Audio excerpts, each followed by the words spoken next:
Have you ever felt? Are you listening?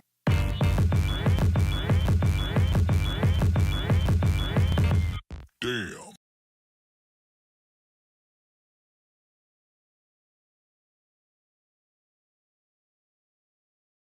Okay. But Spinner Rack is with you guys. Cut. Today, ladies and gentlemen, we're here to talk about the New York Comic Con. We had a blast once again. So once again, I got Petey, I got Cal, I know who's who, and we're getting straight onto it. I didn't look up when he said the name, so I'm not sure if he That got was a us good way to right. get out of it. You just touched both of us and said you know who's who. So that was good. So what's your take on it? What was your take on it? By Sunday I was wiped out. Okay, but it was a lot of fun. As always, it was a lot of fun. It was if you're like me, you went there, you made some good comic deals, bought some good comics, got to interview people, rub a few shoulders with some nice creators, see a preview here and there. But by Sunday, I was, I had like this much left in the tank, and most of the people who were nice on Thursday they were giving these mean looks on Sunday. Like people were like, okay, I don't really have too much left. I would just want to point out that they have many comic book companies out there. There was also Europe Comics, which I've been checking out. They have a lot of interesting books. But they also have Lion Forge Comics. And when I was there, I believe his name was Dylan. He gave me a T-shirt. I asked for a T-shirt. He just gave it to me. But I bought a couple of books, and I bought Ghost Money. Now this book is it does some computer modeling, because some of the drawings have like this great perspective and wide shots in the small panels, and it's so tiny. Like this should be like a big artist edition. But they have a lot of cool stuff. Also, they have I bought another book which is called May, which is by Gene Ha, which was has a foreword by I think Mark Wade. And they have a couple other books, which this is one right here. Mortals and Immortals, and then they had something that's going right to Puerto Rico Strong. But they had a nice table. Yeah. They had a nice table there, and then Was John Leguizamo there? I didn't see him there. When I got there, I was sort of, what was it? I think it was my Friday, or maybe it was Saturday night, and then it was like I was just able to just walk around the con, and I was like, oh, here these guys. I mostly knew their comic book line. They have a book I think I was checking out, which is called Excel. But they have a few, like maybe 5 to 7 superhero titles. But I didn't know they did a lot of all these alternative sort of, comic storytelling books. But then also I went to the IDW table. They had a couple of good books. I brought one of them, which was Dracula the reprint, which is in all black and white. Mignola's. This is basically the book where, Mike Mignola basically stamped his foot in the ground and said, I'm doing this horror stuff forever. One of the best panels that I was there was the Into the Spider-Verse. I mean, that was a totally packed panel. And here we go with the Into showed, the Spider-Verse. It literally showed 35 minutes of the movie. Okay. And over in Madison Square Garden. 35 minutes? Yeah. So that's the thing. So it doesn't matter that. Just show the whole thing. People were there, and let me tell you, the crowd was screaming for more. If there's one thing I learned, Spidey fans come out in droves. I think that was the biggest panel they had there. We also saw the. But that's more of an adult Spidey to the Miles Spidey, like so being the father figure. No, they had Miles Spidey. Well, Into the Spider-Verse, you have Miles Spidey. You have Spidey-Gwen, Spider-Gwen.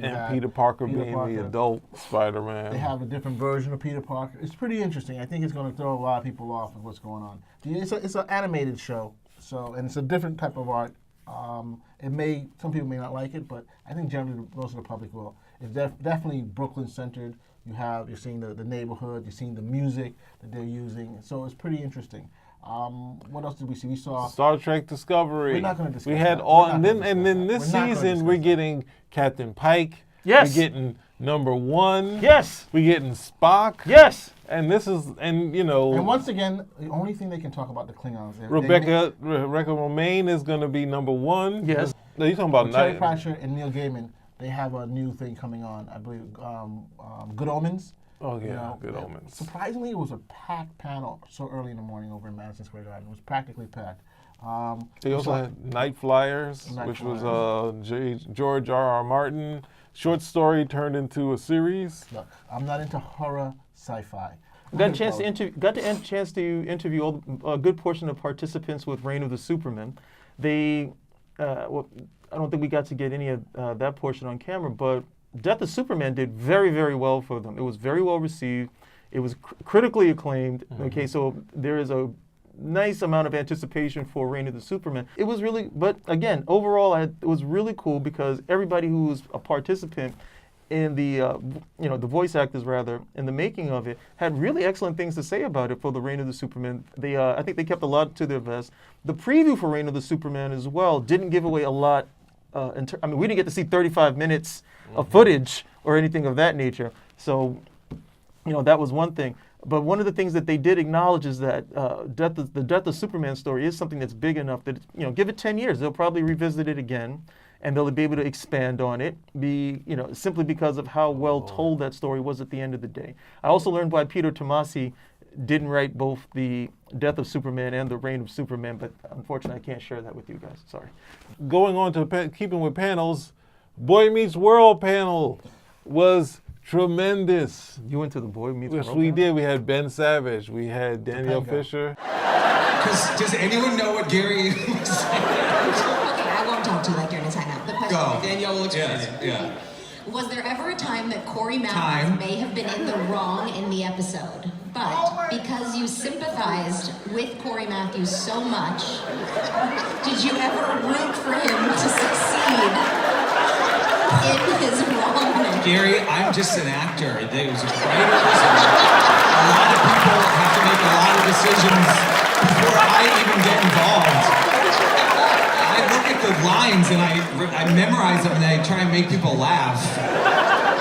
His name is Eric in the show. Eric, who's in the show, hasn't been seen on TV. It's funny that he was in the panel was saying that he was also the voice actor for Batman Beyond. Yeah. Right? Yes. And he was doing the show. Terrible. When they both ended, basically, you didn't see this guy again. So this is like the first time people have seen him in.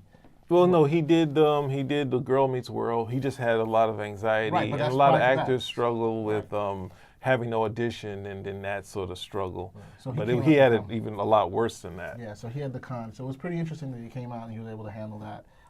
We saw the Lois Lane and You saw Terry Hatcher. you saw Terry Hatcher. What's the name of the show she was on? Lois and Clark, Smallville, The yeah, Avengers.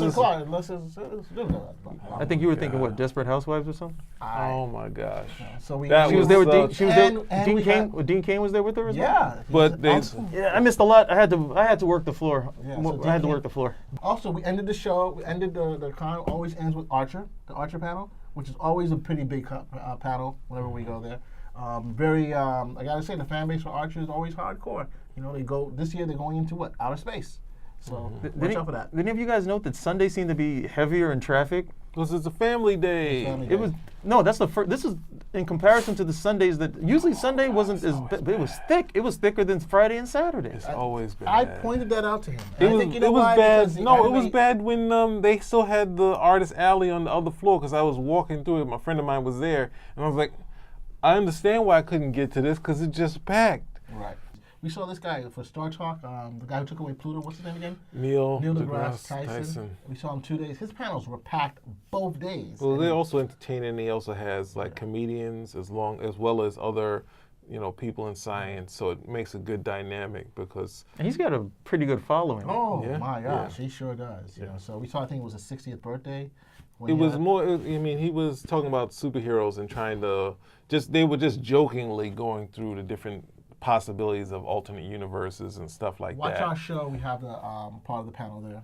Yeah, we also have the birth. He did a birthday wish to NASA where because they both were born on the same, NASA was started the same day he was born.